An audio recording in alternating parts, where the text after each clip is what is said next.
Over the past few years, summer temperatures in North America have soared past 115 degrees Fahrenheit. Snow has blanketed parts of Brazil, with temperatures plunging to -14 degrees Fahrenheit. While some researchers urge preparation for intense heat waves, others forecast a new glacial period, a prolonged cooling phase that could span millions of years. Over the Earth's 4.5 billion-year history, it has endured multiple glacial epochs, and a severe cold snap may be on the horizon. Could our planet freeze over once more? What should humanity brace for?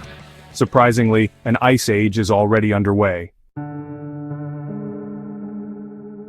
Fortunately, we're in a warmer phase known as an interglacial interval, not a full-blown glacial period. But when this warm spell ends, a deep freeze will follow. So, when might this occur? Scientists are investigating by examining past glacial cycles. Ice core samples from Alaska and Patagonia reveal climate patterns over the last 800,000 years. Ocean floor sediments provide insights into tens of millions of years of Earth's history. By studying ancient rocks and sediments, researchers have uncovered climate shifts from hundreds of millions of years ago. They discovered that the first Laurentian ice age began about 2.4 billion years ago when the planet received roughly 15% less sunlight than today.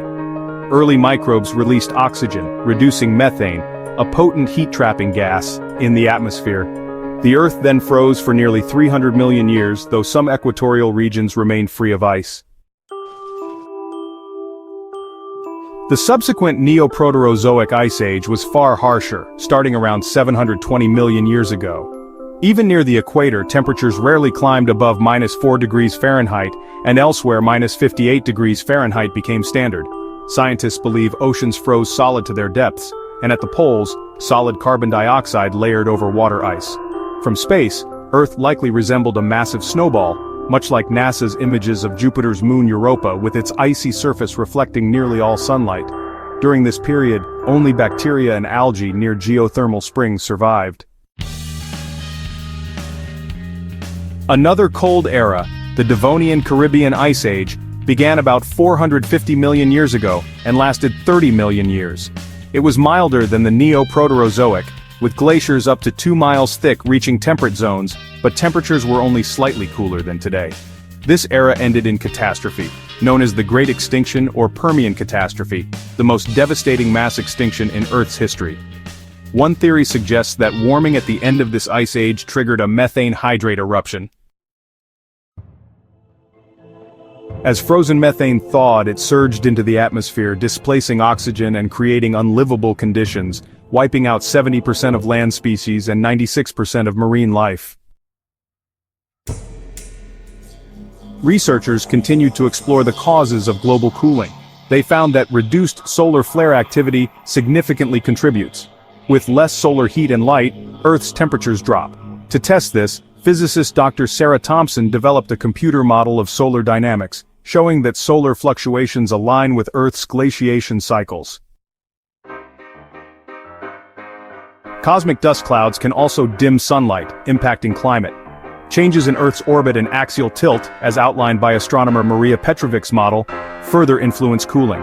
Her model tracks variations in Earth's axis tilt, affected by the Moon and other planets occurring every 26,000 and 41,000 years. Earth's elliptical orbit, which shifts every 93,000 years, brings it closer or farther from the Sun, reducing heat by 5 to 10% at its farthest point, especially when combined with maximum axial tilt and low solar activity. This causes glaciers to expand, reflecting sunlight and cooling the planet further, a cycle lasting millions of years. Volcanic eruptions also cool Earth by releasing particles that block sunlight. Oceans absorb carbon dioxide, which warms the atmosphere, while tectonic shifts forming mountain ranges pull carbon dioxide from the air through chemical reactions with exposed rock, reducing atmospheric warmth. These factors triggered the last ice age, starting 35 million years ago in the current Quaternary period. This period features frequent shifts between frigid glacial and milder interglacial phases. Earth has been in the Anthropocene interglacial for 11,700 years, but climate can still fluctuate. Warm periods give way to cooler ones. The last major glaciation began 110,000 years ago and ended 9,700 to 9,600 years ago, followed by a warming phase that replaced a brief cooling period from the 14th to 19th centuries, known as the Little Cooling. This was the coldest period in 2,000 years, linked to a weakened Atlantic current around 1300 AD. Harsh winters and cold rains in North America destroyed crops, leading to the Great Hunger from 1350 AD, lasting 2 decades. By the late 19th century, warming resumed and continues today. However, severe glaciations typically return every 10,000 years, suggesting time is short. Some scientists predict a sharp cooling soon, despite rising global temperatures and efforts to combat warming through greenhouse gas reductions. A 2025 study from the National Climate Center warns that Arctic warming could accelerate cooling by melting ice, increasing evaporation, and forming new glaciers in subarctic regions, potentially blocking the Atlantic current and triggering rapid ice growth. Even so, greenhouse gases may delay this for a century or even a millennium. Some models suggest global warming could hasten cooling by disrupting ocean currents. If a new ice age arrives, it will reshape Earth. During the last glaciation over 10,000 years ago, glaciers carved landscapes, flattening mountains and eroding soils. Oceans lost water, dropping sea levels by 150 meters, exposing land bridges between continents. Alaska, Scandinavia, and much of Canada were buried under miles-thick ice. In a future ice age, equatorial temperatures could fall by 10 degrees Celsius, with northern and southern regions hitting minus 50 degrees Celsius, devastating crops and causing widespread famine. A similar crisis followed the Yellowstone supervolcano eruption 74,000 years ago, leaving only about 2,500 human survivors. Geopolitically, borders would shift as sea levels drop, merging regions like Florida with the Bahamas or connecting Japan to mainland Asia. Ports would become unusable as oceans recede, and the Gulf of Mexico might disconnect from the global ocean.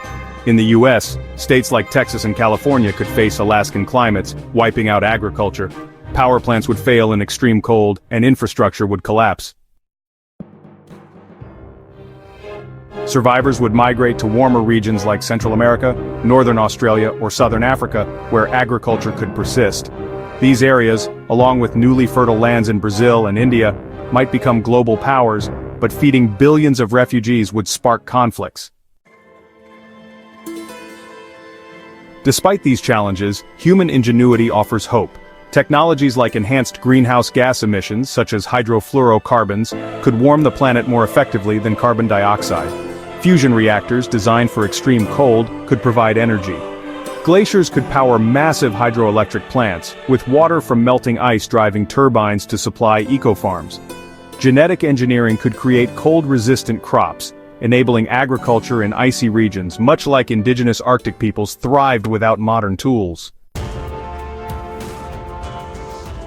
Alternatively, a milder ice age or an entirely new climate pattern could emerge. Some scientists suggest that greenhouse gases and atmospheric pollutants might trap heat, creating a warm atmospheric layer over a colder surface, resembling a baked Alaska dessert, icy inside, warm outside.